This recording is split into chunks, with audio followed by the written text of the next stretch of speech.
Hi friends, 4 guest പെട്ടെന്ന് വീട്ടിലേക്ക് വന്നു. ഡിന്നറിൻ്റെ ടൈമാണ് വന്നത്. ഓൾറെഡി നമ്മൾ ഗീ റൈസും ചിക്കൻ കറിയും ചിക്കൻ ഫ്രൈയും ഉണ്ടാക്കിയിരുന്നു. പെട്ടെന്നാണ് അവർ വന്നത്. അന്നേരം നമ്മൾ ഉണ്ടാക്കിയ ഫുഡാണിത്. ചിക്കനൊന്നും ഇല്ലാതെ നല്ല ടേസ്റ്റായിരുന്നു.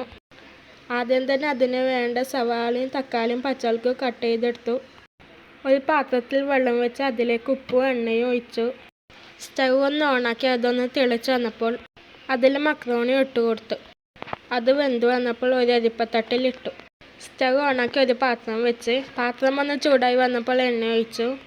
എണ്ണ ഒന്ന് ചൂടായപ്പോൾ കറിവേപ്പിലയും അരിഞ്ഞെടുത്ത തക്കാളിയും ഉള്ളിയും പച്ചമുളകും ഇട്ട് കൊടുത്തു. അത് ചെറുതായി ഒന്ന് മൂത്ത് വന്നപ്പോൾ മസാലപ്പൊടി ഇട്ട് കൊടുത്തു. ഗരം മസാലയും ചിക്കൻ മസാലയാണ് ഇട്ട് കൊടുത്തത്. പിന്നെ ആവശ്യത്തിന് ഉപ്പും ചിക്കൻ മാഗി ക്യൂബ് ഇട്ട് കൊടുത്തു.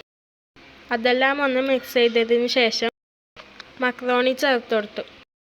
ടൊമാറ്റോ സോസും സോയാ സോസും ചേർത്ത് കൊടുത്തു. ടേസ്റ്റിയായ മക്രോണി റെഡി. എല്ലാവരും ഫുഡ് കഴിച്ചു.